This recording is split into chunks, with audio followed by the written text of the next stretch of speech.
భారతదేశాన్ని ప్రపంచ దేశాలకు ఒక విశ్వగురువుగా తీర్చిదిద్దుతున్నటువంటి ప్రధానమంత్రి నరేంద్ర మోడీ గారికి మనం అందరూ బాసటగా నిలవాలి.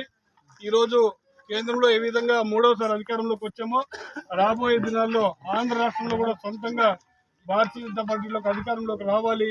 2వ తారీఖు నుంచి భారతీయ జనతా పార్టీ సాధారణ సభ్యత్వం కూడా ప్రారంభమవుతుంది. 2వ తారీఖు సాయంత్రము ప్రధానమంత్రి గారు మొట్టమొదటిసారి ఆయన సభ్యత్వం తీసుకున్న తర్వాత దేశవ్యాప్తంగా సభ్యత్వ నమోదు కార్యక్రమాలు ప్రారంభమవుతాయి. పెద్ద ఎత్తున మన నియోజకవర్గంలో మన జిల్లాలో దాదాపుగా మన జిల్లా నుంచి 4 లక్షల మంది సభ్యులు భారతీయ జనతా పార్టీ సభ్యులుగా చేరాలని చెప్పి ఒక నిర్దేశాన్ని చేసుకోవడం జరిగింది. మన రాష్ట్రంలో 1 కోటి మంది సభ్యులు రావాలని ఈసారి దేశవ్యాప్తంగా ఏదైతే ఉందో గతంలో 18 కోట్లు ఈసారి ఆ సంఖ్యను కూడా దాటాలి.